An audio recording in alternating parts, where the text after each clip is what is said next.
नमो बुद्धाय। आज इस अध्याय का अंतिम भाग है। मृत्यु के बाद जब मूर्छा गहरी हो जाती है तो अवचेतन मन के सारे भय और भयंकर दृश्य दिखने लगते हैं। यह प्रकृति की चेष्टा होती है कि मृतक जागकर अपनी मौलिकता को पहचाने। मृत्यु के 13वें और 14वें दिन कई पिशाचिनी दिखेंगी, जिनका सिर पक्षियों और पशुओं का होगा। यक्षिणी, योगिनी, पिशाचिनी और राक्षसी मृतक के संस्कारों के अनुसार दिखते हैं। वास्तव में इनका कोई अस्तित्व नहीं होता है। इस अध्याय में कई पिशाचिनी अलग अलग पक्षियों और पशुओं के सिर वाले दिखेंगी, जिनका निचला शरीर मनुष्य जैसा होता है।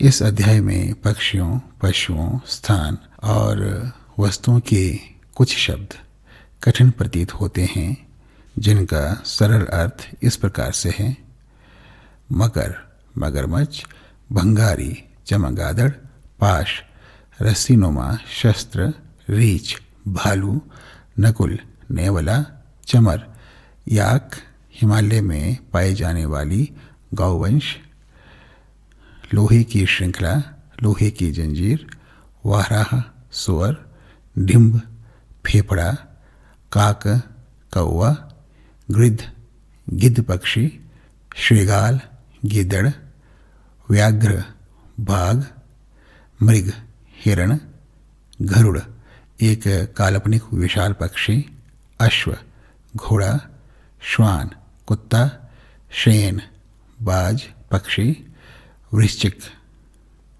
बिच्छू, पर्वत अजा, पहाड़ी बकरी, वृषभ, बैल, कोकिला, कोयल, सुमेरु, एक काल्पनिक पर्वत। इससे परिचय ना मिले तो भद्र पुद्गल भी यहाँ से वापस होकर संसार में भटकते हैं। तब केयूरी, 8 रौद्र, पिशाचिनी, विविध सिर वाली अपने मस्तिष्क से निकलते हुए अपने लिए उदय होंगे। पुनः परिचय के लिए मृतक के नाम का संबोधन कर यह कहें: हे कुलपुत्र, अविचलित होकर सुनो। अपने मस्तिष्क के पूर्व दिशा से सफेद रंग की केयूरी दाएं हाथ में दंड लिए, बाएं में कपाल रक्त से भरा हुआ धारण किए अपने लिए उदय होंगे। उससे भयभीत ना हो। दक्षिण से पीली रंग की चोरनी धनुष बाण ताने हुए, पश्चिम से लाल रंग की प्रमोहा मकर ध्वज धारण किए, उत्तर से काले रंग की वैताली वज्र और कपाल रक्त से भरा धारण किए, दक्षिण पूर्व से लाल पीले रंग की पुकासी, दाएं से अंतड़ी, बाएं से मुंह में देती हुई, दक्षिण पश्चिम से गहरे हरे रंग की कसमारी, दाएं हाथ से कपाल रक्त से भरा धारण किए, बाएं से वज्र द्वारा मंथन कर ओज पूर्वक पीती हुई, उत्तर पश्चिम से पीले पांडर रंग की चंडाली शव कंधे पर धारण किए, बाएं से चित धारण किए, बाएं से शरीर खाती हुई, उत्तर पूर्व से गहरे नीले रंग की समेषणी शरीर चीरती हुई। केयूरी के आश्रय से 8 हेरुक पिता भी 5 मंडल में अपने मस्तिष्क के अंदर से निकलकर उदय होंगे। उससे भयभीत ना होना। हे कुलपुत्र, उनकी बाह्य क्रम स्थान में 8 पिशाचिनी निकलकर उदय होंगी। पूर्व से गहरे भूरे रंग की सिंह की सिर वाली, दोनों हाथ छाती पर एक के ऊपर एक रखकर मुंह में शव लिए जटाएं हिलाती हुई, दक्षिण से व्याघ्र की सिर वाली लाल व्याघ्री, दोनों हाथ मरोड़े हुए घूर कर देखती हुई, दांत पंक्ति में दिखाती हुई, पश्चिम से श्रीगाल की सिर वाली, दाएं हाथ में अंतड़ी लिए, छुरा लिए, बाएं से अंतड़ी खाती हुई, रक्त चाटती हुई, उत्तर से गहरे नीले रंग की भेड़िया सिर वाली, दोनों हाथों से शव को चीरती हुई, घूर कर देखती हुई, दक्षिण पूर्व से सफेद पीले रंग की गृध शीश वाली, मानव शव कंधे पर उठाए, कंकाल हाथ में लिए, दक्षिण पश्चिम से गहरे लाल रंग की शमशान पक्षी काक शीश वाली, मानव शव कंधे पर उठाए, उत्तर पश्चिम से काले रंग की काक शीश वाली, बाएं हाथ में कपाल लिए, दाएं में खड़क लिए, डिंब और हृदय खाती हुई, उत्तर पूर्व से नीली रंग की उल्लू शीश वाली, दाएं से वज्र लिए, बाएं से खड़क लिए, मांस खाती हुई, पिशाचनी के स्थान से ही 8 हिरुख पिता भी 5 मंडल में अपने मस्तिष्क से निकलकर अपने लिए उदय होंगे। उससे भयभीत ना हो। जो भी उदय होते हैं समस्त अपनी विद्या की सक्रियता से है, पहचान लें। हे कुलपुत्र, 4 द्वार पालिकाएं भी तुम्हारे मस्तिष्क से निकलकर उदय होंगी, पहचान लो। अपने मस्तिष्क के पूर्व से सफेद रंग की व्याघ्र शीश वाली अंकुशा, बाएं हाथ से कपाल रक्त से भरा लिए उदय होंगी। दक्षिण से पीली रंग की वाराह सिर वाली पाश धारण किए, पश्चिम से लाल रंग की सिंह की सिर वाली लोहे की श्रृंखला लिए, उत्तर से हरे रंग की सर्प सिर वाली घंटा लिए 4 द्वार पालिकाएं अपने मस्तिष्क से निकलकर उदय होंगी। ये तुम्हारे ईष्ट देव हैं, पहचान लें। हे कुलपुत्र, प्रचंड 30 हेरक देवों के भारी क्रम से 28 ईश्वरी विविध अनेक सिर के साथ होंगे। विविध शस्त्र धारण किए अपने मस्तिष्क से उदय होंगे। उससे भयभीत ना हो। जो उदय हों सभी प्रतीति अपनी विद्या की सक्रियता से है, पहचान लो। इस विपत्ति काल में गुरु के उपदेशों का स्मरण करें। हे कुलपुत्र, पूर्व से गहरे बुरे रंग की राक्षसी चमर सिर वाली, हाथ में कपाल लिए, लाल पीली रंग की ब्राह्मणी सर्प लिए, सर्प सिर वाली, हाथ में पद्म लिए, सफेद हरे रंग की महादेवी तेंदुआ सिर वाली, हाथ में त्रिशूल लिए, नीली रंग की परकामिनी नकुल सिर वाली, हाथ में चक्र लिए, लाल रंग की कुमारी हिम भालू सिर वाली, हाथ में लघु शूल लिए, सफेद रंग की इंद्रा रीछ सिर वाली, हाथ में अंतड़ी की पाश लिए। पूर्व में कहे 6 योगिनियां अपने मस्तिष्क से निकलकर उदय होंगे, उससे भयभीत ना हो। हे कुलपुत्र, दक्षिण से मुदिता बंगारी सिर वाली, हाथ में छुरा लिए, लाल रंग की शांता मकर सिर वाली, हाथ में कलश लिए, लाल रंग की अमृता वृश्चिक सिर वाली, हाथ में पद्म लिए, लाल रंग की चंद्रा शयन सिर वाली, हाथ में वज्र लिए, गहरे हरे रंग की दंडिका श्रीगाल शीश वाली, हाथ में धन लिए, गहरे पीले रंग की राक्षसी व्याघ्र सिर वाली, हाथ में कपाल रक्त लिए। दक्षिण के 6 योगी भी अपने मस्तिष्क से निकलकर अपने लिए उदय होंगे।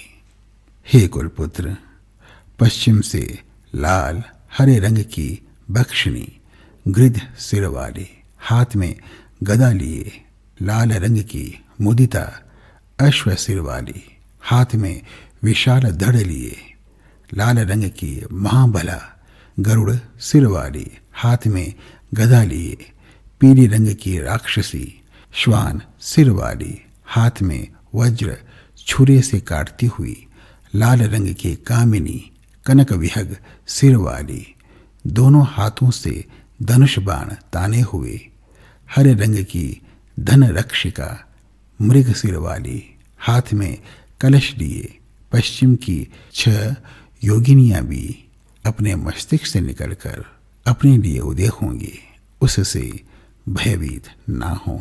हे कुलपुत्र, उत्तर से पवन देवी, हरे रंग की सर्प सिर वाली, हाथ में पताका लहराते हुए लाल रंग की नारी, पर्वत अजा सिर वाली, हाथ में शूल लिए काले रंग की वाराह सिर वाली, हाथ में दंतपाश लिए लाल रंग की वज्रा काक सिर वाली, हाथ में शिशु शव लिए गहरे हरे रंग की महानासिका वृषभ सिर वाली, हाथ में गदा लिए रक्तपान करती हुई हरे रंग की वारुणी सर्प सिर वाली, हाथ में सर्पपाश लिए उत्तर के योगिनी 6 अपने मस्तिष्क से निकलकर अपने लिए उदय होंगी, उससे भयभीत ना हो।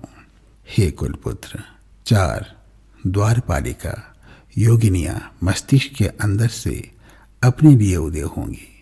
पूर्व से वज्रवाराही कोकिला सिर वाली, हाथ में अंकुश लिए दक्षिण से पीली रंग की वज्रा अजा सिर वाली, हाथ में पाश लिए पश्चिम से लाल रंग की वज्रा सिंह की सिर वाली, हाथ में लौह श्रृंखला लिए उत्तर से गहरे हरे रंग की वज्रा सर्प सिर वाली, हाथ में घंटा लिए 4 योगी द्वारपालिका भी अपने मस्तिष्क के अंदर से निकलकर अपने लिए उदय होंगी, उससे भयभीत ना हो।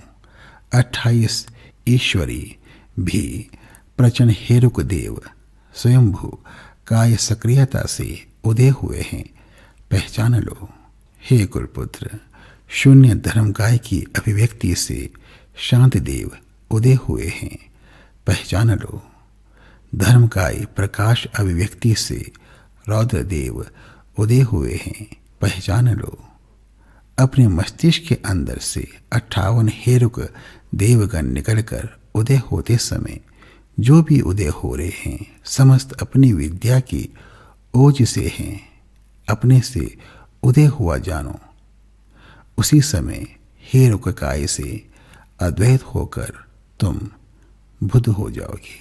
हे कुलपुत्र, अब भी पहचान ना सको तो तुम उन सब से भयभीत होकर भागोगी, दुख की पीड़ा में निम्न योनि में जाओगी। इस प्रकार परिचित ना होने पर हेरुक देवगण सभी यमराज दिखेंगे।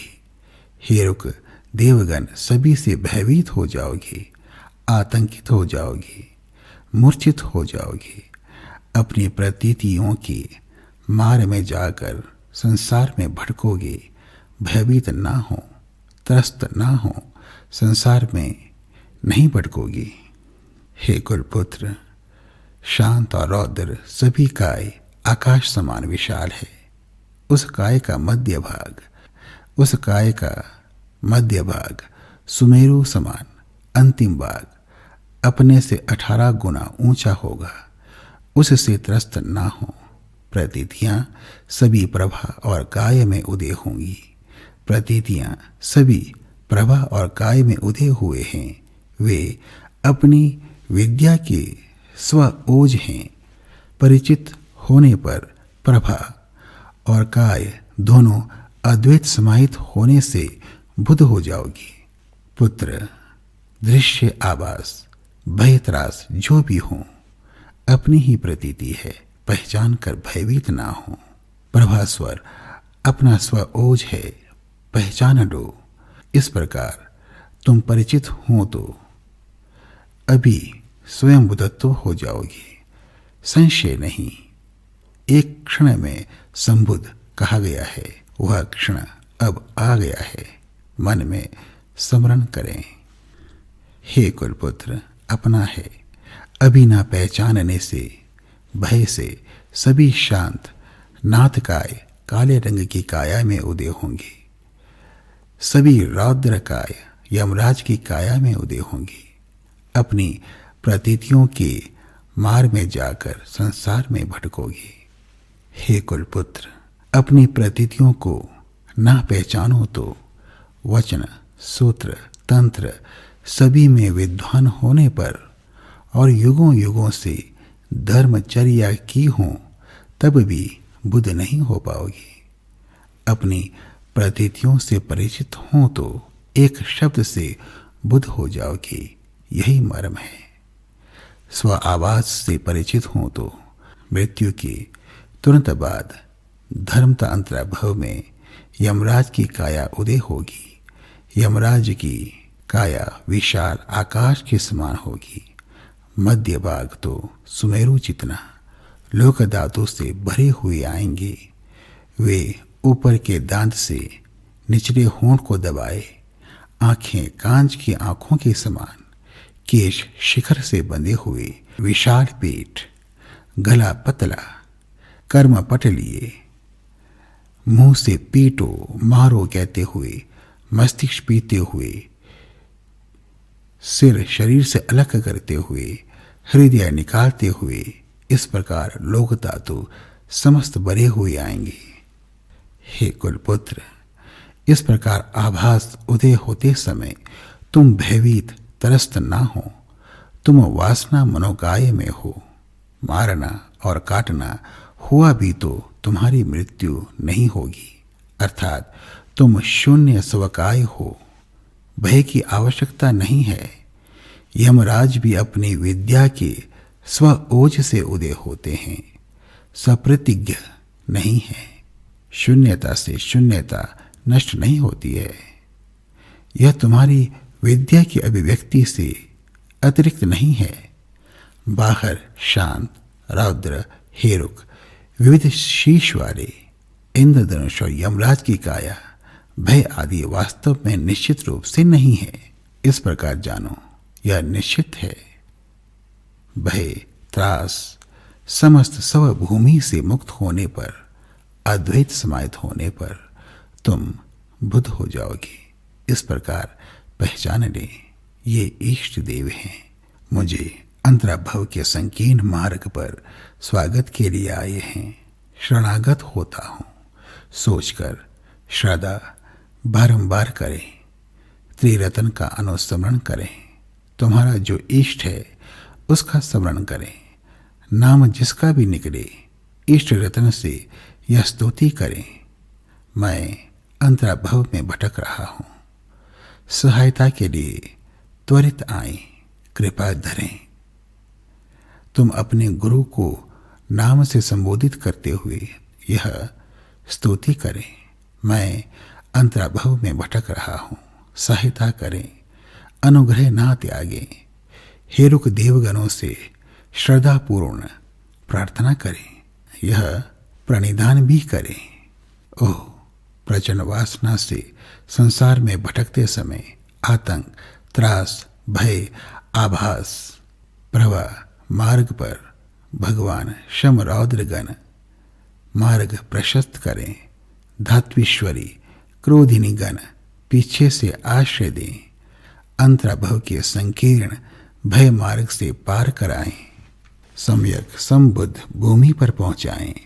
प्रिय मित्रों से विदा होकर अकेले भटकते समय यहाँ स्वप्रतीति शून्य का प्रतिरूप उदय होते समय बुद्धों की अनुकंपा बल से आतंक, त्रास, अंतराभव के भय उत्पन्न ना हो। यहाँ स्वच्छ ज्ञान पांच प्रभा के उदय के समय अभय, त्रासहीन स्वपरिचय हो। यहाँ शांत रौद्र काय रूप उदय के समय अभय विश्वास प्राप्त होकर अंतराभव से परिचित हो जाऊं। दुष्कर्मों के वश से दुख भोगते समय इष्ट देव से दुख का निराकरण हो। धर्मता स्वघोष तड़ित सहस्र के गर्जन के समय समस्त षडाक्षर घोष में परिवर्त हो। यहाँ शरण रहित कर्म का अनुसरण करते समय महाकरुणा द्वारा मुझे शरण मिले। वासना कर्म के दुख भोगते समय प्रभास्वर सुख समाधि उदय हो। पंचभूत धातुगण शत्रु होकर ना उठें। बुध पंचकुल क्षेत्र धातु के दर्शन हो। आदि प्रचंड श्रद्धा से प्रणिधान करें। भय त्रास समस्त लुप्त होने पर निश्चित रूप से संभोग काय में तुम बुद्ध परिवर्त होंगे। अविचलित ना हो आदि इसे 3 बार या 7 बार जपें। इससे पापी जितने भी निकृष्ट हों, कर्म विस्तार उनके जितने भी हीन हों, मुक्ति ना मिले असंभव है। इनसे भी परिचित ना हो तो तीसरा अंतराभव भव अंतराभव में हो जाएगा। उसका परिचय नीचे संक्षिप्त में दिया गया है। मृत्यु के समय जो भी संक्षिप्त या विस्तृत अभ्यास करते हों, वासना के कारण भ्रम अधिक होते हैं। इस श्रुत विमुक्ति के बिना उनके लिए उपाय नहीं है। अधिक अंतराभव परिचय अभ्यास करने वालों को शरीर चेतना अलग होते ही धर्म का मार्ग दिखेगा। जीवित होते समय सजगता से अंतराभव परिचय और अनुभव करने वालों को स्वच्छ मृत्युमुख अंतराभव उदय का अत्यधिक बल होता है। जीवित होते समय अनुभव महत्वपूर्ण है। जीवित होते समय गुह्य मंत्र के देव की उत्पत्ति संपन्न की भावना करने वालों को धर्मता अंतराभव में शांत रौद्र प्रतीति उदय के समय बल अत्यधिक होता है। इस प्रकार जीवित काल में जो भी इस अंतराभव श्रुत विमुक्ति को विशेषकर मन में रखना अत्यधिक महत्वपूर्ण है। इसे धारण करें, पाठ करें, अवगत करें, विधिवत मनन करें। तीनों कालों में अनवरत पाठ करें। शब्द अर्थ मन में अत्यधिक स्पष्ट रखें। सैकड़ों हत्यारे पीछा करें तो भी इसके पदों के अर्थ मन से विस्मृत ना करें। यह महाश्रुत विमुक्ति नामा है। पंच अंतरीय मनुष्य के कान में सुनने से निश्चित रूप से मुक्ति होगी। इसलिए बड़े हाट में बाजार में पाठ करें, प्रचार करें। अभी एक बार सुनने से अर्थ ना जाने तो अंतराभव में विद्या स्पष्ट व नौगुनी होती है। उस समय एक पद भी बिना भूले स्मृत होता है। इसलिए जीवित काल में सभी को सुनाने के लिए पाठ करें। सभी रोगियों के सिरहाने के पास पाठ करना चाहिए। मृतक के शव के पास पाठ करना चाहिए। विस्तार से प्रचार करना चाहिए। इससे मिलन तो अत्यधिक सौभाग्य है। पुण्य संचय आवरण परिष्करण के अतिरिक्त इससे मिलन कठिन है। यदि मिलन हो तो बुद्धि में होना कठिन है। इसे सुनकर मिथ्या दृष्टि उत्पन्न ना हो, मात्र वे मुक्त हो सकते हैं। इसलिए इसे अत्यधिक आदर करना चाहिए। यह सभी धर्मों का सार है। अंतराभव के उपदेश श्रुत मात्र से मुक्ति, दृष्टि मात्र से मुक्ति, महाअंतराभव नामा धर्म का अंतराभव परिचय समाप्त हुआ। आज इतना ही। भवतु सर्वमंगलम।